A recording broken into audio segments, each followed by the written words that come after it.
नमस्कार साथियों, गौरव ज्ञान धारा में आप सभी का स्वागत है। और स्वतंत्रता दिवस की पूर्व संध्या में आप सभी को मैं स्वतंत्रता दिवस की पहले ही बधाई और शुभकामनाएं देना चाहता हूं। साथ ही साथ कल दोपहर को यानी कि 15 अगस्त 2026 को दोपहर 1 बजे अपन लाइव जुड़ेंगे। इसी YouTube चैनल के माध्यम से एक वीडियो जो शेड्यूल कर रखा है वो देख लेना। सरप्राइज बहुत बड़ा लिखा हुआ है और निश्चित रूप से सरप्राइज है। ऐसा सरप्राइज कि आप लोगों ने सोचा नहीं होगा वो देने जा रहा हूं मैं। तो कल आप सभी की लाइव उपस्थिति रहेगी और उसके अंदर आप लोगों को वो सरप्राइज बता दिया जाएगा। ठीक है टाबरो, काफी टाइम पहले हूँ शेड्यूल करी वीडियो जो ध्यान नहीं हो। और देखो आज मतलब पूर्व संध्या है, स्वतंत्रता दिवस रही और चैप्टर भी अड़वी पड़ रही है कि स्वतंत्रता दिवस के अंदर जो है किस तरीके से भूमिकाएं निभाई है स्वतंत्रता के लिए प्रजामंडलों ने। तो प्रजामंडल की एक क्लास कल पढ़ी थी, एक आज पढ़ लेते हैं और प्रजामंडल को आगे बढ़ाते हैं। ठीक है टाबरो, करें क्या शुरू क्लास? ओके शुरू करते हैं। चलिए देखिए, राजस्थान में स्वतंत्रता संघर्ष के कितने 3 चरण थे। कितने चरण थे? 3, इन मीन और 3। ठीक है, प्रथम चरण देखिए 1927 से पूर्व का माना जाता है। प्रथम चरण 1927 से पूर्व, यह मुख्य रूप से सामाजिक और मानवतावादी समस्याओं पर केंद्रित था। ठीक है, इसमें कोई ज्यादा स्वतंत्रता के लिए प्रयास मतलब सिर्फ देश को आजाद कराना वो वाली चीज नहीं थी। ठीक है, ये क्या था? सामाजिक और मानवतावादी समस्याओं पर केंद्रित था। दूसरा चरण आता है 1927 से 1938 तक। ठीक है, अब इसमें महत्वपूर्ण घटना क्या है? 1927 ईस्वी में all India states people conference की स्थापना हुई और मोस्ट इंपॉर्टेंट कर देना इसे। ठीक है, इसको मोस्ट इंपॉर्टेंट कर देना, पूछा जाएगा। ये सारी चीजें बहुत ध्यान से पढ़ो आप और ध्यान से देखो और ये चित्र देखते रहो ध्यान से। यहाँ पे लिखा मिलेगा all India states people conference 1927। ठीक है, तो इसमें क्या है आपको याद करने में आसानी होगी। तीसरा चरण है 1938 से 1949 ईस्वी तक। हरिपुरा कांग्रेस अधिवेशन कब हुआ था? 1938 के अंदर। इस अधिवेशन में प्रस्ताव पास कर देशी रियासतों में लोगों के द्वारा स्वतंत्रता संघर्ष चलाने की बात कही। इससे प्रश्न बन चुका है, हरिपुरा से प्रश्न बना है। अभी हाल ही में प्रश्न बना था प्रजामंडलों के लिए जो है, कब कहां से बात शुरू हुई थी, कौन से अधिवेशन में? तो कांग्रेस के हरिपुरा अधिवेशन में यह बात होती है। प्रभाव क्या पड़ता है? 1938 के बाद विभिन्न राज्यों में प्रजामंडल या प्रजा परिषदों की स्थापना हुई और राजनीतिक अधिकारों और उत्तरदायी प्रशासन के लिए आंदोलन शुरू हुए। देखो 1938 से पहले भी हुए हैं। 1931 में जयपुर और बूंदी के अंदर प्रजामंडल की स्थापना कर दी गई। 1934 में मारवाड़ के अंदर हो गई। 1936 में बीकानेर के अंदर हो गई। पहले भी हुए हैं, लेकिन 1938 प्रजामंडलों का वर्ष कहलाता है। क्या कहलाता है? सबसे ज्यादा 1938 में। ये 1938 जो है इसे क्या कहा जाता है? प्रजामंडलों का वर्ष। प्रजामंडलों का वर्ष कहलाता है। ठीक है, प्रजामंडल मैंने बहुत बार पढ़ाए हैं आपको इसी चैनल पे और सभी जितनी बार पढ़ाए ट्रिक से पढ़ाए, सारे के सारे सब याद करवाए ट्रिक से, उनके संस्थापक याद करवाए, उनके सन याद करवाए। लेकिन आज इस वीडियो के अंदर, इस क्लास के अंदर मैं ट्रिक नहीं बताऊंगा। इस वीडियो में आपको चित्रों से याद करवाएंगे, कंसेप्ट और चित्र। अब आपको लगे नहीं गुरुजी हमें तो ट्रिक से बताओ, तो भाई एक सिंपल हाउ होरो काम बताऊं। यूट्यूब के माए ऊपर सर्च बटन पे नहीं बट जार लिखो, राजस्थान में प्रजामंडल आंदोलन, आगे लिखो बिंगे जीजीडी और सर्च कर दो, क्लास ही क्लास आ जाए, प्रजामंडल की सारी क्लास आ जाए। सबके अंदर ट्रिक से पढ़ाया, 4-5 बार पढ़ाया। तो वहां से आप ट्रिक भी देख सकते हो, यहां से मैं कंसेप्ट करवा रहा हूं एक एक चीज। ठीक है, चलो स्क्रीनशॉट ले पहली बात, बस दूसरी आगे बेटा छेटी फटाफट ले लो स्क्रीनशॉट में, टाइम नहीं लगना चाहिए, दबा दब फटाफट। ठीक है, आगे चलते हैं। प्रजामंडल स्थापना से पूर्व प्रमुख संगठन देखिए। प्रजामंडल की स्थापना से पूर्व बुद्धिजीवी वर्ग ने ब्रिटिश भारत के समान रियासतों में भी प्रजा के अनेक संगठन बनाए, जिससे स्वतंत्रता आंदोलन के अंदर तीव्रता आई। ठीक है, अब इसमें से यहां से देख लो, ये यहां से देख लो, चित्र में देख लो, ध्यान रही। 1918 के अंदर देखो राजपूताना मध्य भारत सभा, कल अपन ने पढ़ा है, मारवाड़ी पुस्तकालय याद है ना? ठीक है। 1919 के अंदर राजस्थान सेवा संघ वर्धा से स्थापना की, संस्थापक सदस्य और सब कुछ बताया। फिर 1920 के अंदर अखिल भारतीय देशी लोक परिषद, ये प्रश्न भी पूछा जाएगा। यानी कि 18, 19 और 20 कंटिन्यू सन याद रखना है। और राजपूताना मध्य भारत सभा, राजस्थान सेवा संघ और अखिल भारतीय देशी राज्य लोक परिषद। ठीक है, अखिल भारतीय देशी राज्य लोक परिषद। तो ये 3 मतलब क्षेत्रों के अंदर पहले से जो है कुछ संगठन बन चुके थे और बन भी रहे थे। ये चीज यहाँ पे आपके स्पष्ट की गई है। आगे बात समझ ले, स्क्रीनशॉट ले। देखो टाब्रो, इनके बाद यहाँ पे जो है अब आपके 9th की किताब के अंदर ये पूरा पैराग्राफ दे रखा है ऐसे। अपन ने उस पैराग्राफ को एकदम जो है जमा के एकदम व्यवस्थित कर दिया और नोट्स मेकिंग पैटर्न पे ले आया हूँ। ये सारी चीजें उसमें जो है बिखरी हुई दे रखी है, समझ मतलब या तो अंडरलाइन कर करके थक जाओगे आप। ये हो गई बिल्कुल व्यवस्थित। अब देखो जयपुर प्रजामंडल की स्थापना कब हुई है? सर्वप्रथम 1931 में जयपुर में प्रजामंडल की स्थापना की गई, परंतु इसे राजनीति में प्रवेश 1938 में किया। इसी प्रजामंडल ने राजनीति में प्रवेश 1938 में किया। इसका पुनर्गठन 1936-37 के अंदर होता है, ठीक है, इसका पुनर्गठन होता है 36-37 के अंदर। राजनीति के अंदर प्रवेश 1938। स्थापना कब हुई है?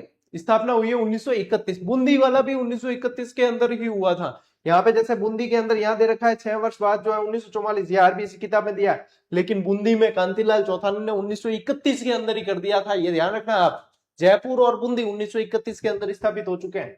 सिरोही 1933 में इसकी स्थापना बंबई में की गई, ठीक है। अब यहाँ पे जो है ना आप लोगों के ये आएगा कि गुरुजी ये कैसे दे रखा है, वो कैसे दे रखा है, तो ये कक्षा 9 की किताब में आप लोगों के दे रखा है, ठीक है, ये कक्षा 9 की। अब ये सिरोही का दिया है तो ये क्या है? ये प्रजामंडल नहीं है, ध्यान से देखना, ये सिरोही लोक परिषद लिखा है, इसलिए सिरोही प्रजामंडल का वर्ष अलग आएगा। ये सिरोही लोक परिषद है, 1933 में बंबई में इसकी स्थापना की थी। कहां की थी?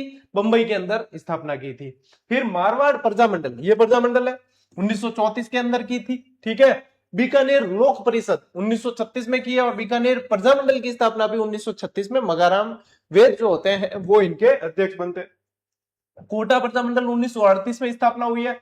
मेवाड़ प्रजामंडल यानी कि उदयपुर, इसकी स्थापना भी 1938 के अंदर। 1938 तो प्रजामंडलों का वर्ष है भाई साहब। अलवर राज्य प्रजामंडल जो है 1938 के अंदर है, और भरतपुर प्रजामंडल जो है 1939। बूंदी प्रजामंडल की स्थापना कोटा से 6 वर्ष बाद 1944 यहां लिखा है, लेकिन ये ध्यान रख लेना बूंदी प्रजामंडल की सर्वप्रथम स्थापना कब हुई थी? 1931 के अंदर हुई थी। कब हुई थी? 1931।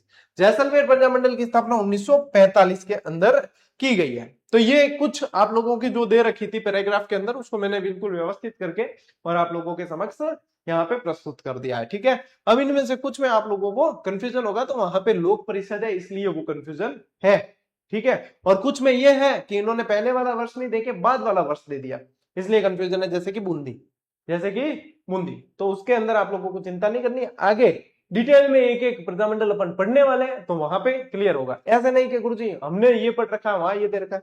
ये जो दे रखा है ये कक्षा 9 की किताब के अनुसार अरेंज किया है मैंने, और इसको आगे डिटेल में जो है अपन और व्यवस्थित पढ़ने वाले हैं। यहाँ पे आप लोगों को चिंता नहीं करनी है।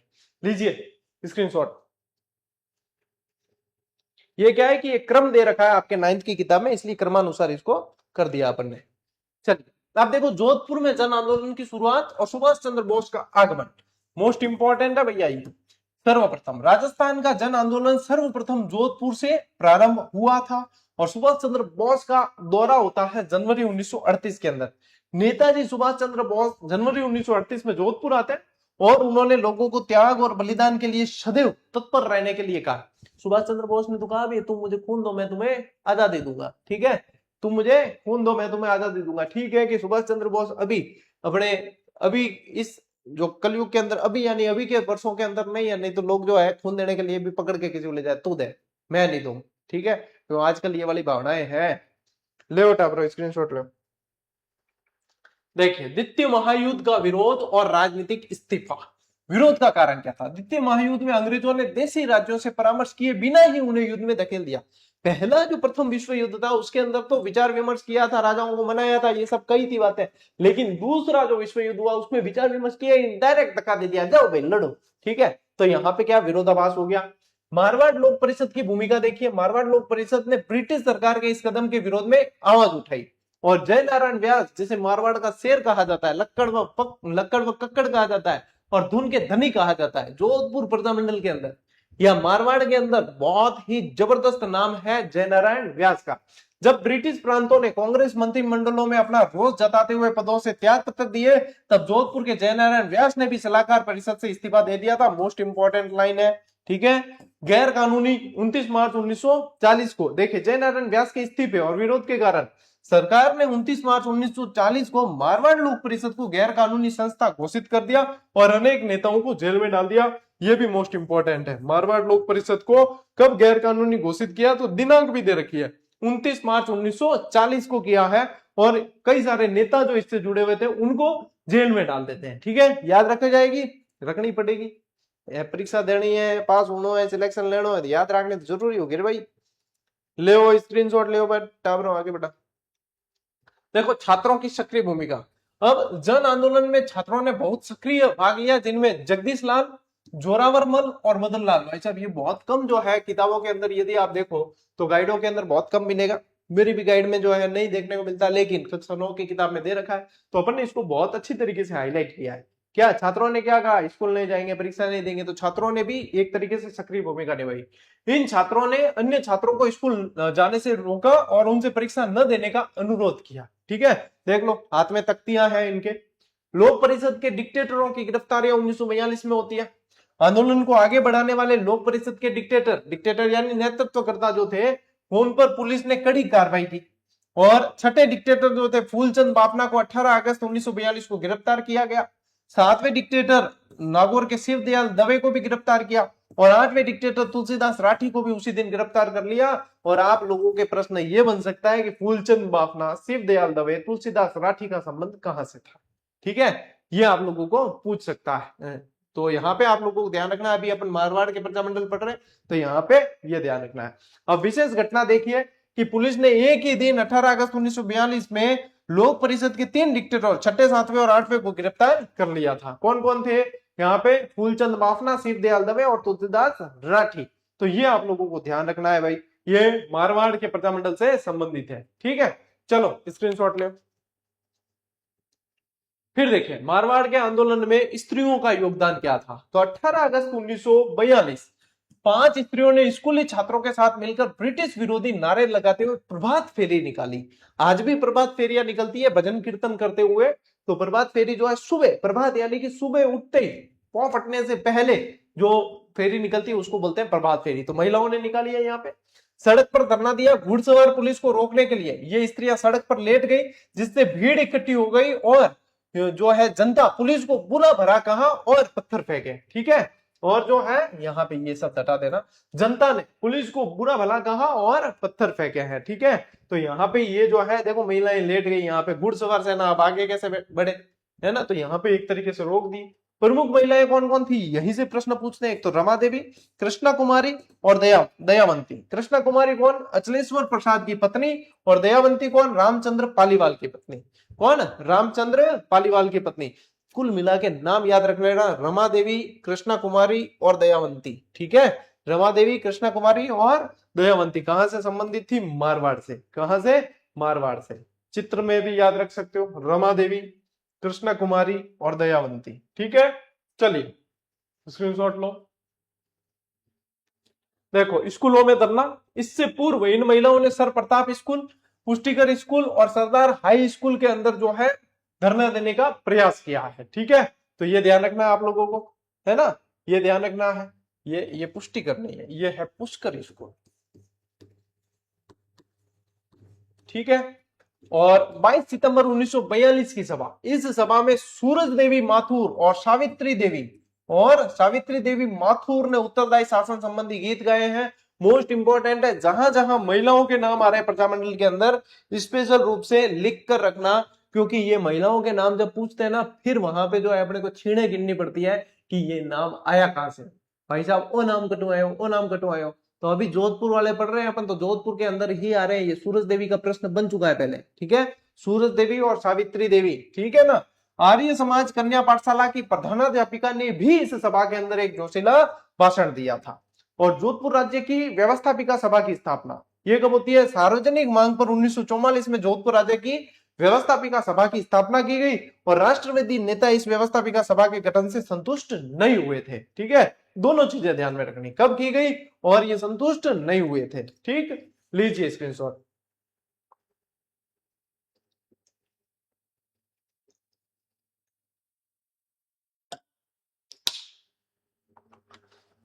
अब देखो डाबड़ा कांड की भी 9वीं की किताब के अंदर जो है इस चैप्टर में डेट गलत दे रखी है। ठीक है, मैंने तो सही करके लिया, यहाँ पे मैंने सही करके ले लिया, लेकिन एक्चुअली डेट वहां गलत दे रखी है, वहां अक्टूबर दे रखा है। और किसान आंदोलन वाला जो चैप्टर जहां पार्ट दे रखा है वहां पे बिल्कुल सही दे रखा है, ठीक है। तो यहाँ पे दाबड़ा कांड जो है वो कब हुआ, 13 मार्च 1947 हुआ, अपन पढ़ चुके हैं पहले, ठीक है ना, ये ध्यान रखना है। अब ये कहां से संबंधित था, डीडवाना, है ना, डीडवाना से। अत्याचार, देखिए डीडवाना के जागीरदारों ने अपने सामंती सहयोगियों के द्वारा लोक परिषद के कार्यकर्ताओं पर अमानवीय अत्याचार किया और प्रतिक्रिया हुई। राष्ट्रीय समाचार पत्रों में इस कृत्य की तीव्र तीव्र भत्सना होती है, यानी निंदा की गई, परंतु जोधपुर महाराजा ने इसकी कोई परवाह नहीं की थी, ठीक है। तो जोधपुर महाराजा क्या कहते हैं, कोई परवाह नहीं। देखो यहां से आप लोगों को समझ आ जाएगा, है ना, दाबड़ा कांड। और दाबड़ा कांड अपन बहुत अच्छी तरीके से पढ़ चुके हैं किसान आंदोलन के अंदर, ठीक है। मारवाड़ से संबंधित ही था, चंदावल वाली घटना पड़ी थी, दाबड़ा कांड पड़ा था, याद आ रहा है, ठीक है। स्क्रीनशॉट लीजिए, ये याद करते रहना साथ साथ, नहीं तो इकट्ठी हो जाएगी चीजें फिर आप लोगों के, चाहे सीईटी है, चाहे रीट है, चाहे first grade, second grade, grade third की परीक्षा, कोई भी परीक्षा तो आरबीएससी की पुस्तक है राजस्थान जीके के लिए पढ़नी होती है। और अपन बिल्कुल व्यवस्थित तरीके से पढ़ रहे हैं, क्लास नंबर 73 है ना, ये 73वीं क्लास है। और भाई साहब इसके बाद में तो आगे देख लो आप, लगभग 100-125 क्लास पढ़ा आरबीएससी पूरी निचोड़ना है। चलो आगे बढ़ते हैं। जोधपुर में सत्ता परिवर्तन और राजनीतिक घटनाक्रम, जून 1947 की बात है, ठीक है, अपने आजाद होने से कुछ समय पहले की। जोधपुर के महाराजा उमेद सिंह का देहांत हो गया, नए राजा का राज्याभिषेक होता। उमेद सिंह के पुत्र हनुवंत सिंह को गद्दी नशीन किया गया। देखो उमेद सिंह जी का देहांत हो गया, हनुवंत सिंह नए राजा बने, ठीक है। और प्रधानमंत्री वेंकटचारी को हटाया गया। अब मंत्रिमंडल में बदलाव होता है। नए राजा हनुवंत सिंह ने प्रधानमंत्री वेंकटचारी को पद से हटा दिया और अपने जागीरदारों और रिश्तेदारों को एक नया मंत्रिमंडल बना दिया इनसे, ठीक है। अब ये हनुवंत सिंह जी थे जो पाकिस्तान में मिलना चाहते थे। जोधपुर के महाराजा हनुवंत सिंह जी पाकिस्तान के अंदर मिलना चाह रहे थे। ये वीपी मेनन साहब गए थे वहां पे, रिवॉल्वर पिस्टल, मतलब ये हनुवंत सिंह रिवॉल्वर पिस्टल लेकर गए थे, लेकिन वीपी मेनन ने जो है पासा पलट दिया था और इनको भारत में ही मिलने के लिए राजी कर दिया था। देखिए भारत सरकार का हस्तक्षेप और राजस्थान में मिले। 28 फरवरी 1948 भारत सरकार ने वीपी मेनन को जोधपुर भेजा। उनके समझाने पर राजा हनुवंत सिंह ने वास्तविक स्थिति को समझा और फिर अपने यहाँ भारत में मिलने की जो लिए राजी हो गए थे। बाकी भाई साहब उस समय जो हनुवंत सिंह जी ने कह दिया था कि मैं स्वतंत्र हूं, निर्णय ले सकता हूं, मैं पाकिस्तान के अंदर मिलूंगा, कि मैं पाकिस्तान के अंदर अपने जोधपुर को मिलूंगा, लेकिन वीपी मेनन और सरदार वल्लभ भाई पटेल ने पासा पलट दिया था। ये अपने एकीकरण के अंदर बहुत अच्छे से पढ़ा है। फिर देखिए व्यास मंत्रिमंडल का गठन, 1948 ईस्वी में जयनारायण व्यास के मंत्रिमंडल का निर्माण होता है और बृहत्तर राजस्थान में विलय कब होता है, मार्च 1949 में जोधपुर रियासत का बृहत्तर राजस्थान के अंदर विलय हो जाता है, ठीक है। आगे बात समझ, एकीकरण पढ़ा और डंगू पढ़ा, एकीकरण है, हर चैप्टर है एकीकरण को, तो एकीकरण अजी पढ़ना है पार 2-3 बार पढ़ा एकीकरण भी, चिंता मत करो। ले स्क्रीनशॉट। बीकानेर के अंदर जन आंदोलन, जोधपुर वाला पढ़ा, अब पढ़ते हैं अपन बीकानेर के अंदर। किंगो मैसेज आया, चलो। महाराजा गंगा सिंह का शासन और दमनकारी नीति, देखो सुधारक की भूमिका। महाराजा गंगा सिंह एक प्रगतिशील शासक थे। उन्होंने राज्य में व्यवस्थापिका, हाईकोर्ट और नगर पालिकाओं का निर्माण कर सुधारक की भूमिका निभाई। किसने, गंगा सिंह जी ने। देखो ये सारे निर्माण करवाए, किसकी, व्यवस्थापिका की, हाई कोर्ट की और न्यायपालिका की। तो इन्होंने क्या किया है, एक मतलब सुधारक की भूमिका निभाई है। जन आंदोलन का दमन, उन्होंने जन आंदोलन को साम दाम दंड भेद की नीति से दबा दिया, ठीक है। ये पूरी तरीके से, वैसे गंगा सिंह जी देखो तो अंग्रेजों के समर्थक रहे हैं, अंग्रेजों के लिए उस समय जो है इनके परम हितैषी रहे हैं गंगा सिंह जी। देखो स्वामी गोपाल दास का योगदान, बीकानेर में जन जागृति लाने वालों में चूरू के स्वामी गोपाल दास सर्वप्रथम थे। मोस्ट इंपोर्टेंट लगा देना, यह तो याद रह जाए ना कि की भी काम करना है तो भगवान पहला है, तो गोपाल किसका नाम है, भगवान का नाम है, तो ऐसे याद कर लेना। चूरू के स्वामी गोपाल दास जो है सर्वप्रथम आते हैं इसके अंदर। बीकानेर षड्यंत्र केस होता है, रियासती शासन ने स्वामी गोपाल दास और उनके 8 साथियों को बीकानेर षड्यंत्र केस में फंसाकर जेल में आने की यातनाएं दी। देखो इनको जेल में डाल दिया, ठीक है, जेल में डालकर इनको यातनाएं देते हैं। और महाराजा के आतंक के कारण मगाराम वेद ने कलकत्ता के अंदर, अब क्योंकि बीकानेर के अंदर भैया कंडीशन बहुत खराब थी, तो इन्होंने कलकत्ता के अंदर जाकर बीकानेर प्रजामंडल की स्थापना की। और कब करते हैं ये, 1936 के अंदर करते हैं। मगाराम वेद द्वारा स्थापना की गई है 1936 के अंदर। कब करते हैं, 1936 के अंदर करते हैं, कलकत्ता के अंदर, ध्यान रखना कलकत्ता के अंदर होती है इनकी स्थापना। लीजिए स्क्रीनशॉट। चलो आगे बढ़ा। महाराजा शार्दुल सिंह का शासन और राजनीतिक सुधार, 1943 से 47 की बात है। सत्ता परिवर्तन होता है 1943 में महाराजा गंगा सिंह की मृत्यु के बाद उनके पुत्र शार्दुल सिंह राजा बने और बदलते समय को पहचान गए थे। शार्दुल सिंह जी बदलते समय को पहचान गए थे। इंस्ट्रूमेंट ऑफ एक्सेशन पे सबसे पहले हस्ताक्षर करने वाले राजस्थान के राजा कौन थे? शार्दुल सिंह जी थे। ठीक है, विलय पत्र जिसको बोलते हैं, इंस्ट्रूमेंट ऑफ एक्सेशन मतलब विलय पत्र, उस पे हस्ताक्षर करने वाले सबसे पहले राजा थे राजस्थान से शार्दुल सिंह। देखिए, बीकानेर एक्ट 1947, इसके तहत द्विसदनीय व्यवस्थापिका यानी राज्यसभा और धारासभा की स्थापना की गई। और धारासभा सबसे पहले कहां बनाई गई थी? अजमेर के अंदर, है ना। हरिभाऊ उपाध्याय उनके जो है प्रथम सीएम बने थे उस समय। अन्य स्थापनाएं देखिए, लोक सेवा आयोग और हाई कोर्ट का गठन किया गया। जनता को कतिपय मौलिक अधिकार प्रदान किए गए, कुछ यानी कि कुछ मौलिक अधिकार दिए। संविधान सभा में प्रतिनिधित्व, अप्रैल 1947 में बीकानेर ने केंद्रीय संविधान सभा में अपने प्रतिनिधि भेजे। हाँ, तो शार्दुल सिंह जी थोड़े से दूरगामी सोच वाले थे, दूरदर्शी थे, तो इन्होंने जो है चीजें भांप ली थी कि क्या जरूरी है क्या नहीं। ठीक है, ले स्क्रीनशॉट।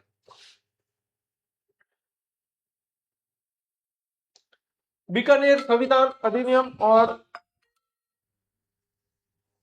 दिसंबर 1947 का प्रशासनिक बदलाव अधिनियम का प्रकाशन देखिए। लंबे इंतजार के बाद दिसंबर 1947 में बीकानेर संविधान अधिनियम जनता के लिए प्रकाशित किया गया। अब यह व्यवस्था कर दी पूरी की पूरी और जनता के लिए यह प्रकाशित किया गया। अब मुख्य प्रावधान देखिए, शासक के संरक्षण में व्यापक मताधिकार पर आधारित 2 सदनों वाली व्यवस्थापिका अस्तित्व में आई, जैसे कि राज्यसभा लोकसभा होती है वैसे ही। ठीक है, इनमें एक धारासभा थी और समस्त शासन एक परिषद को सौंप दिया गया जो व्यवस्थापिका के प्रति उत्तरदायी थी। शासक ने 2 वर्षों के भीतर पूर्ण उत्तरदायी सरकार बनाने की घोषणा कर दी थी। ठीक है, ये ध्यान रखना। राजनीतिक बंदियों की रिहाई की गई। जनवरी 1948 में महाराजा ने सभी राजनीतिक बंदियों की रिहाई कर दी थी और प्रजा परिषद का विरोध होता है। प्रजा परिषद के कार्यकर्ताओं ने सभा कर घोषणा की कि नया संविधान स्वीकार करने योग्य नहीं है। क्या कहा? कि नया संविधान जो है वो स्वीकार करने के योग्य नहीं है। और 2 फरवरी 1948 यानी कि यहाँ पे घोषणा की है और अप्रैल 1948 तक उत्तरदायी सरकार अस्तित्व में आने की घोषणा की गई। ये घोषणा कब की है? 2 फरवरी 1948 को की है कि अप्रैल 1948 तक उत्तरदायी सरकार अस्तित्व में आने की घोषणा कर दी गई। ये पूरा घटनाक्रम चला है। ये बीकानेर का जो प्रजामंडल है उसके अंतर्गत ये पूरा का पूरा घटनाक्रम चलता है, शासक और बीकानेर प्रजामंडल के अंतर्गत। ठीक है, तो ये ध्यान रखना है आप लोगों को।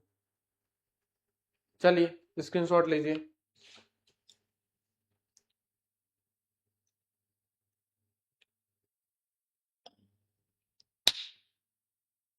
अंतरिम मंत्रिमंडल का गठन और विघटन 1948 के अंदर।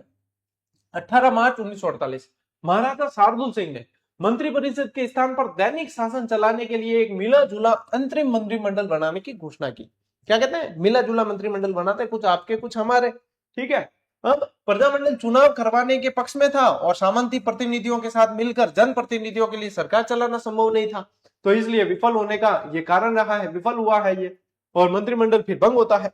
मतभेदों के कारण प्रजामंडल के सदस्यों ने मंत्रिमंडल से इस्तीफा दे दिया, जिससे विवश होकर महाराजा ने इसे भंग कर दिया और केंद्र के दबाव में प्रस्तावित चुनाव भी रद्द करने पड़े। तो ये सारा यानी कि प्रजामंडल का और शासक का जो है आपसी तालमेल नहीं बैठ रहा था। ठीक है, इस कारण अंततः ये विफल होता है। मंत्रिमंडल का गठन और विघटन दोनों अपन पढ़ा है, दोनों अपन ने पढ़ा। 1948 की बात है, तो पहले तो गठित करना चाहते हैं, फिर बाद में जो है आपसी मतभेद हो जाते हैं, तो उसके बाद में रद्द करना पड़ता है क्योंकि दबाव सेंटर से था, दबाव सेंटर से था। लीजिए स्क्रीनशॉट।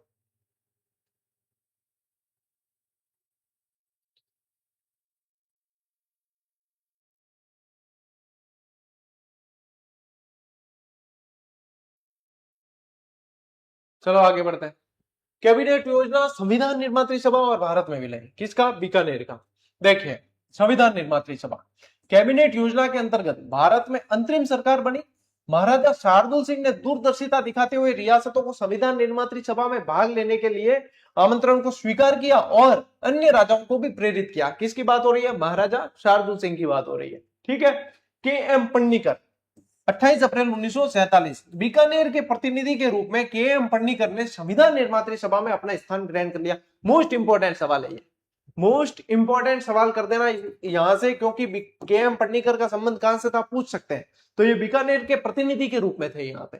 ठीक है, बीकानेर के प्रतिनिधि के रूप में, यहाँ पे भी देखते रहना आप, के.एम. पन्नीकर बीकानेर प्रतिनिधि के रूप में, ठीक है। फिर देखो माउंटबेटन योजना, जिसे जून योजना भी कहते हैं, जो 3 जून 1947 को आई थी। इस योजना के तहत भारत के विभाजन का उल्लेख था, राजाओं के पास स्वतंत्र रहने या भारत पाकिस्तान में शामिल होने का विकल्प था। यही वह विकल्प दिया गया था माउंटबेटन योजना के अंतर्गत, जिसके तहत हनुमंत सिंह जी चाहते थे कि मैं पाकिस्तान में मिल जाऊं, ठीक है।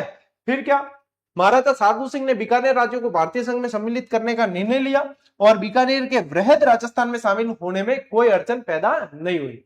और ये वही चीज है, विलय का निर्णय लिया, यानी कि देखो ये हस्ताक्षर कर रहे हैं यहाँ। और साधु सिंह जी पहले राजा थे जिन्होंने इंस्ट्रूमेंट ऑफ एक्सेशन बोलते हैं इसको, इंस्ट्रूमेंट ऑफ एक्सेशन यानी उसको बोलते हैं अधिमिलन पत्र, विलय पत्र कह सकते हो, जिस पर हस्ताक्षर किए हैं और बीकानेर को भारत संघ के अंदर मिला दिया है, ठीक है। यानी राजस्थान के अंदर मिलाया, वृहद राजस्थान के अंदर, जो भारत संघ का ही एक हिस्सा था। चलिए स्क्रीनशॉट लीजिए, चित्र साथे साथे देखता रहे, जो धन कॉमिक्स वालों जो है मजा आए। अब जैसलमेर के अंदर जन चेतना का अभाव और उसके कारण, जैसलमेर के अंदर इतनी जन चेतना नहीं थी, उसका अभाव और कारण क्या है वो देखिए। प्रारंभिक स्थिति देखिए, जैसलमेर एक ऐसा राज्य था जहां जन चेतना का पूरी तरह जो है अभाव था, ठीक है। अभाव के कारण क्या थे?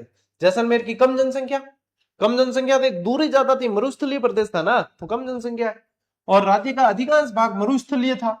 यातायात के साधनों की भारी कमी थी, संचार माध्यमों का विकसित न होना, यहाँ के राजा द्वारा जनता की आकांक्षाओं को अत्यधिक दबा के रखना, ये सारी चीजें। अब देखो ये चीजें अटू बना के तो मजा आवा है, जनसंख्या कम है, थांदी के है, विरल प्रदेश है, मरुस्थल दोहरा ही दोहरा है, वो कारण है। एक यातायात के साधनों की कमी है, एक दी की तो क्या रेगिस्तान को जहाज ऊंट दिख जाए, बिना अलावा संचार माध्यमों का विकसित नहीं होना, क्योंकि दूरी बहुत ज्यादा है, दुर्गम क्षेत्र है। फिर राजा जो है भाई साहब इनकी जो इच्छाओं को दबा के रखते थे, है ना, अत्यधिक दबा के रखना, ये सारे कारण थे कि यहाँ पे जन चेतना का अभाव था। आप स्क्रीनशॉट लीजिए, अपने जो है स्क्रीनशॉट लेने का कोई अभाव नहीं रहना चाहिए। फिर देखें प्रारंभिक जागृति और राजशाही प्रतिबंध। प्रथम समाचार पत्र विजय, भाई साहब क्या प्रश्न है, मोस्ट इंपॉर्टेंट, पूछ सकते हैं, ठीक है। अब देखो 1920 ईस्वी में जैसलमेर का पहला समाचार पत्र विजय 1920 ईस्वी में प्रारंभ हुआ, और मैं कह रहा हूं जितने तैयारी करने वाले हैं आप उनसे पूछ के देखना, जिन्होंने आरबीसी पुस्तक पढ़ी होगी उनमें से भी बहुत कम जने ये उत्तर दे पाएंगे कि जैसलमेर का पहला समाचार पत्र जो है जिसका इसमें अहम रोल रहा है वो कब है। अब आप लोगों को तो ये यहां से याद हो जाएगा, ये देखो मेरे ऊपर ही, और विजय समाचार पत्र था तो याद होगा, ठीक है, विजय दीनानाथ चौहान, ठीक। किसका नाम था? अमिताभ बच्चन का नाम था ना एक मूवी के अंदर, आपको विजय याद रखना है। माहेश्वरी समाज नवयुवक मंडल 1932, मोस्ट इंपोर्टेंट है ये भी, 1932 में इसका गठन हुआ है। और राजा की कार्रवाई देखिए, राजा ने समाचार पत्र विजय पर प्रतिबंध लगा दिया और माहेश्वरी समाज नवयुवक मंडल के मंत्री को जेल में डाल दिया। पर राजा चाहते थे कि भाई साहब किसी तरीके से आवाज उठे नहीं।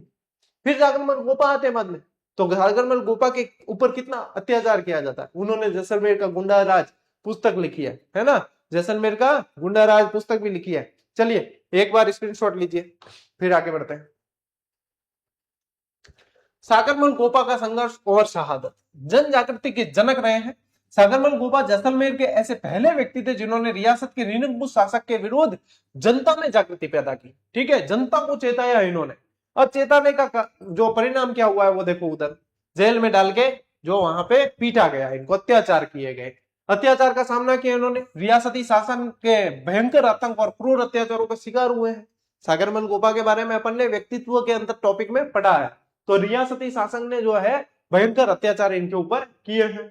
संपर्क और पत्र व्यवहार, सागरमल गोपा अपनी व्यथा का वृतांत निरंतर राष्ट्रीय नेताओं को भेजते रहते, जिनमें प्रमुख थे जयनारायण व्यास, शेख अब्दुल्ला और जवाहरलाल नेहरू, यानी कि उच्च स्तरीय जो नेता थे उन तक ये जो है अपने समाज पहुंचाते रहते थे। सागरमल गोपा दुर्गम क्षेत्र से आते थे, जैसलमेर से, लेकिन फिर भी जो है वहां तक संपर्क साध के उन तक समाज पहुंचाते रहते थे। अंततः क्या हुआ, जब इनको पता चलता है, शासकों जेल में तो डाल दिया था इनको 1941 के समथिंग, 1946 के अंदर जो है इनको मिट्टी का तेल यानी कि जिसको अपन बोलते हैं केरोसिन, वो डाल के और जिंदा जला दिया गया था। उससे पहले अमानवीय यातनाएं दी गई थी इनको, इनके शरीर पे कोई ऐसे मतलब कोई हिस्सा ही नहीं था जहां पे खून नहीं निकल रहा हो, इतना इनको पीटा गया था, मारा गया था। नमक घिसते थे ऊपर घावों पे, मिर्ची घिसते थे, इतने इनके साथ में निर्दयी तरीके से अत्याचार किए गए। फिर बाद में जलाकर हत्या कर ली। 4 अप्रैल 1946 को सागरमल गोपा को जेल के भीतर ही जलाकर मार दिया गया। बताइए कितनी अमानवीय यातना है। क्यों मारा गया? क्योंकि ये जगा रहे थे जनता को। किसके खिलाफ? निरंकुश शासक के खिलाफ। तो यहां पे देखो प्रजामंडलों की भूमिका रहती है। चलिए, जो प्रजामंडल ही तो जनता को जगाने का काम कर रहे थे। स्क्रीनशॉट लो। जैसलमेर प्रजामंडल की स्थापना और विलय देखिए। स्थापनाकर्ता कौन थे? मीठालाल व्यास। इन्होंने जैसलमेर प्रजामंडल की स्थापना करने का साहस किया और स्थापना स्थल यानी जैसलमेर से बाहर जाके, वो भी क्योंकि शासक बहुत निरंकुश था यहाँ, तो उसने जोधपुर जाके इन्होंने जो है इसकी स्थापना की है। जैसलमेर के राजा के भयंकर आतंक से बचने के लिए इस प्रजामंडल की स्थापना जैसलमेर में न करके जोधपुर में की है। जैसे बीकानेर प्रजामंडल की स्थापना कहां हुई? कोलकाता के अंदर। वैसे ही यहाँ पे जैसलमेर प्रजामंडल की स्थापना कहां होती है? जोधपुर के अंदर। ठीक है। अब देखो जुलूस और आम सभा 28 मई की बात है। 28 मई को जयनारायण व्यास और मीठालाल व्यास ने जैसलमेर में एक जुलूस निकाला और एक विशाल आम सभा का सफल आयोजन भी किया। और इस सभा के बाद जन भावना को अधिक समय तक दबाया नहीं जा सका और अंत में जैसलमेर का विलय वृहद राजस्थान में हो गया। ठीक है, अंत में वृहद राजस्थान के अंदर मिला दिया गया। चलो स्क्रीनशॉट ले लो। देखिए, मेवाड़ में जन जागृति की पृष्ठभूमि और प्रजामंडल की स्थापना। अब चलते हैं अपन मेवाड़। जैसलमेर पढ़ा अपन ने, अब मेवाड़ की तरफ चलते हैं। मेवाड़ यानी कि उदयपुर आ जाएगा। प्रारंभिक जागृति देखिए, मेवाड़ राज्य ने जन जागृति का सूत्रपात प्रजामंडल से पहले ही बिजोलिया सत्याग्रह और बेंगू किसान आंदोलन के रूप में कर चुके थे। ठीक है, प्रजामंडल से पहले ही जन जागृति ऑलरेडी आ चुकी थी, क्योंकि बिजोलिया किसान आंदोलन का संबंध भी मेवाड़ से है, बेंगू का भी मेवाड़ से है। तो मेवाड़ प्रजामंडल की स्थापना कब होती है? अप्रैल 1938 के अंदर माणिक्यलाल वर्मा ने मेवाड़ प्रजामंडल की स्थापना की है। ठीक है, ये बोर्ड देख लो, मेवाड़ प्रजामंडल अप्रैल 1938। ठीक, लीजिए स्क्रीनशॉट। आगे बढ़ते हैं। राजशाही दमन और माणिक्यलाल वर्मा का निष्कासन। अब मेवाड़ के तत्कालीन प्रधानमंत्री धर्म नारायण, नाम याद रखना, इन्होंने प्रजामंडल को गैर कानूनी संस्था घोषित कर दिया और प्रधानमंत्री ने माणिक्यलाल वर्मा को मेवाड़ छोड़कर जाने का आदेश दिया। पूछ सकते हैं हम, ये तो सबको पता है कि माणिक्यलाल वर्मा यहाँ के नेता थे और इनको छोड़ के जाने के लिए कहा, लेकिन कहा किसने, ये पूछा जा सकता है। तो कहा किसने है? धर्मनारायण ने कहा है। ठीक है, अजमेर से गतिविधियों का संचालन करते थे ये। इस आदेश के बाद माणिक्यलाल वर्मा अजमेर चले गए और अपनी राजनीतिक गतिविधियों का संचालन वहीं रहकर करते। ऐसे ही प्रश्न पूछे जाते हैं। ये चित्र याद रखना, अजमेर रेलवे स्टेशन का बोर्ड लगा हुआ है, देख लो। ठीक है, तो माणिक्यलाल वर्मा मेवाड़ से निष्कासित होने के बाद कहां से अपनी गतिविधियों का संचालन कर रहे थे? आने वाले टाइम में थारे प्रश्न है, तो थान के ध्यान रखना। अजमेर चला गया, कटे चला गया? अजमेर, राजस्थान का हृदय कहलाता है ना, वहां चले गए। चलिए स्क्रीनशॉट लो। वर्मा जी की गिरफ्तारी, यातनाएं और जेल। देवली से जबरन उठा दिया गया इन्हें। मेवाड़ की सरकार ने फरवरी 1939 में माणिक्यलाल वर्मा को देवली से जबरदस्ती उठा लिया। देवली कहां पड़ता है? टोंक के अंदर। ठीक है, और सरकार ने उन्हें भारी यातनाएं दी और उन पर मुकदमा चलाकर जेल में डाल दिया। ठीक है, और फरवरी 1941 में मेवाड़ सरकार ने प्रजामंडल पर प्रतिबंध यहां से हटाया था। तो यही चीज आप यहां से भी देख सकते हो। क्या किया? सबसे पहले मेवाड़ की सरकार ने माणिक्यलाल वर्मा को देवली से जबरदस्ती गिरफ्तार कर लिया, फिर भारी यातनाएं दी, मुकदमा चलाकर जेल में डाल दिया। ठीक है, पहले यातनाएं दी, मुकदमा चलाया, जेल में डाला, पूरा क्रम देख लो। फिर फरवरी 1941 में मेवाड़ सरकार ने प्रजामंडल से प्रतिबंध हटा दिया। कब हटाया प्रतिबंध, ये भी ध्यान रखना। ठीक है, ये भी ध्यान रखना है। चलिए अब स्क्रीनशॉट लीजिए। अब देखो, मेवाड़ प्रजामंडल का प्रथम अधिवेशन जो बार बार पूछा जाता है, नवंबर 1941 में हुआ है। नवंबर 1941 में प्रजामंडल का प्रथम अधिवेशन बड़ी धूमधाम के साथ आयोजित किया गया। इसकी अध्यक्षता किसने की है? माणिक्यलाल वर्मा ने ही किया, है ना। और इस अवसर पर राष्ट्रीय स्तर के प्रमुख नेता मेवाड़ आए थे 1941 के अंदर। कौन कौन? आचार्य जेबी कृपलानी और विजय लक्ष्मी पंडित, और इन दोनों के बारे में बहुत बार पूछा गया है, इसलिए मोस्ट इंपोर्टेंट है। अधिवेशन के दौरान खादी और ग्रामोद्योग प्रदर्शनी का भी भव्य आयोजन किया गया था। ठीक है, दोनों ही ध्यान रखना। आए कौन कौन थे? जेबी कृपलानी आए थे और विजय लक्ष्मी पंडित आए थे। ठीक है, विजय लक्ष्मी पंडित और जेबी कृपलानी यहाँ पे आए थे, ये भी ध्यान रखना है आपको। स्क्रीनशॉट ले लिया। अब देखिए, अन्य सामाजिक संस्थाओं की स्थापना और कार्यभार। प्रजामंडल के साथ साथ समाज के पिछड़े और वंचित वर्गों के उत्थान के लिए भी अन्य महत्वपूर्ण संगठन बनाए, जैसे मेवाड़ हरिजन सेवा संघ। इसकी स्थापना प्रजामंडल की बाद की गई और इसका मुख्य कार्यभार मोहनलाल सुखाड़िया को सौंपा गया। ठीक है, मुख्य कार्यभार किसे सौंपा है? देखो मेवाड़ हरिजन सेवा संघ मोहनलाल सुखाड़िया को सौंपा है, ठीक है। और भील, मीणा और आदिवासियों का कल्याण, इन जनजातियों और आदिवासियों के कल्याण का महत्वपूर्ण कार्य बलवंत सिंह मेहता के सुपुर्द किया गया। इनका जो है जो कल्याण करने का कार्य किसको दिया गया? बलवंत सिंह मेहता को दिया। किसका? भील, मीणा और आदिवासी जनजाति के जितने लोग थे उनका कल्याण करने का इनको दे दिया है। किसको दिया है? यहाँ पे बलवंत सिंह मेहता को दिया है। लीजिए स्क्रीनशॉट। देखो, भारत छोड़ो आंदोलन और मेवाड़ प्रजामंडल का दमन 1942। अगस्त 1942 का घटनाक्रम है। महात्मा गांधी द्वारा राष्ट्रीय स्तर पर भारत छोड़ो आंदोलन चलाने के कारण मेवाड़ में भी राजनीतिक हलचल बढ़ी है। भारत छोड़ो आंदोलन कब है? 1942 को है, ठीक है, ये ध्यान रखना है। और सरकारी कार्रवाई क्या होती है? ब्रिटिश और रियासती सरकार के दबाव में मेवाड़ प्रजामंडल को एक बार फिर गैर कानूनी संस्था घोषित किया गया, ठीक है। फिर से 1941 में प्रतिबंध हटाया था, अब वापस जो है गैर कानूनी संस्था घोषित कर दिया। प्रजामंडल के संबंध सभी प्रमुख नेताओं को गिरफ्तार करके जेल में डाल दिया, ठीक है। अब भारत छोड़ो आंदोलन ही ऐसा आंदोलन था जब गांधी जी अहिंसात्मक से हिंसात्मक हो गए और गांधी जी ने नारा दिया था, करो या मरो। अब बहुत हुआ, अब या तो मारना है या मरना है, वो वाला नारा दिया था। लीजिए स्क्रीनशॉट लो भाई।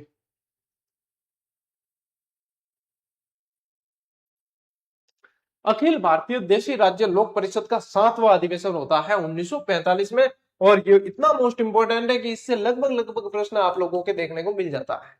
अब आयोजन का समय कौन सा है? दिसंबर 1945। कब होता है? देख लो, बोर्ड बोर्ड देख लो थे। 7वां अधिवेशन वह कदे है? दिसंबर 1945 में उदयपुर में। वह स्थान उदयपुर के अंदर। निमंत्रणकर्ता कौन है? यह अधिवेशन मेवाड़ प्रजामंडल के विशेष निमंत्रण पर बुलाया गया था। मेवाड़ प्रजामंडल ने बुलाया था, ठीक है, ये ध्यान रखना है आपको। मेवाड़ प्रजामंडल ने बुलाया है। एक मिनट कॉल ले लेता हूं मैं।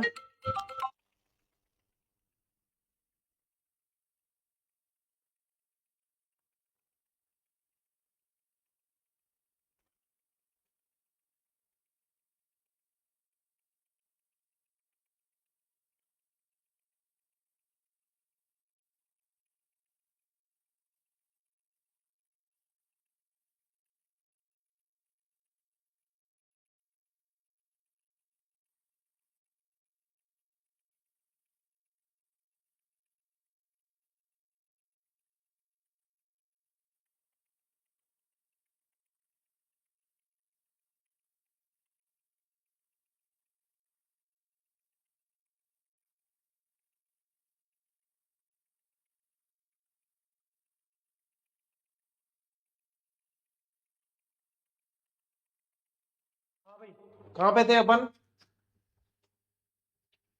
देखिए, मेवाड़ प्रजामंडल के विशेष निमंत्रण पर बुलाया गया। भागीदारी किसकी थी? इस ऐतिहासिक अधिवेशन में देश भर के 435 प्रतिनिधियों ने भाग लिया था। देश भर से 435 प्रतिनिधियों ने भाग लिया है। और अध्यक्षता देखिए, इस सम्मेलन की अध्यक्षता पंडित जवाहरलाल नेहरू ने की है। किसने की है? पंडित जवाहरलाल नेहरू ने की है। देखो, एक तो अध्यक्षता का पूछेंगे, एक कौन सा अधिवेशन है, एक कहां हुआ है ना, और एक कब हुआ। ये 7वें अधिवेशन से आप लोगों को सबको ध्यान रखना है, ठीक है। अखिल भारतीय देशी राज्य लोक परिषद 7वां अधिवेशन 1945, ठीक। बाकी बात समझ ले स्क्रीनशॉट। अब देखो, मेवाड़ का नया संविधान और उत्तरदायी शासन। वातावरण में बदलाव होता है। देश में राजनीतिक परिस्थितियों और देश के बदलते वातावरण के साथ साथ धीरे धीरे मेवाड़ में भी परिवर्तन आने लगा, ठीक है। मांग की आंशिक स्वीकृति। जनता के बढ़ते दबाव के कारण महाराजा ने उत्तरदायी शासन की मांग को आंशिक रूप से स्वीकार कर लिया। अब प्रजामंडलों का उद्देश्य क्या था? उत्तरदायी शासन की मांग करना, ठीक है, उत्तरदायी शासन की स्थापना, ये उनका उद्देश्य था। तो इतनी जनता की मांग बढ़ रही थी कि इन्होंने जो है आंशिक रूप से इसे स्वीकार कर लिया। नया संविधान। आंशिक मांग स्वीकार करने के बाद महाराणा ने मेवाड़ को एक नया संविधान प्रदान किया है। और संविधान का प्रारूप क्या रहता है? मेवाड़ के इस नए संविधान के का प्रारूप जो है वो के.एम. मुंशी द्वारा तैयार किया गया। मोस्ट इंपॉर्टेंट है, ठीक है। किसने तैयार किया? के.एम. मुंशी ने तैयार किया है। और देश को स्वतंत्रता मिलने के बाद राजनीतिक एकीकरण की प्रक्रिया के तहत मेवाड़ रियासत भी राजस्थान के अंदर विलीन हो चुकी थी, ठीक है, ये भी शामिल हो गई है। तो ये पूरा घटनाक्रम मेवाड़ का चला है, ये मेवाड़ का पूरा घटनाक्रम है। स्क्रीनशॉट लीजिए। और इसी के साथ भाई साहब मेवाड़ के घटनाक्रम के साथ अपन ने तकरीबन 29-30 स्लाइड के माध्यम से देखो जोधपुर पढ़ा, बीकानेर पढ़ा, है ना, और जैसलमेर पढ़ा और मेवाड़ पढ़ा है। और इसी तरीके से आप चाहे 9th की किताब पढ़ के देख लो, इतना आपको इंटरेस्ट नहीं आने वाला है, ना आपको लगेगा बोरिंग सा लगेगा। यहाँ पे चीजें याद करवाने के ऊपर फोकस किया गया है, ठीक है। तो ये जो क्लास है उसको यहीं पे अपन पूरी करते हैं और फिर मिलेंगे अपन सोमवार वाली क्लास में, क्योंकि आज शुक्रवार है। तो अब सोमवार को फिर से मिलेंगे, तब तक जितना मैटर है वो रिवीजन करके रखना आप, और उसके बाद में अपन इसी प्रजामंडल वाले चैप्टर को आगे बढ़ाएंगे। तब तक के लिए आप सभी पढ़ते रहें। राम राम, जय हिंद।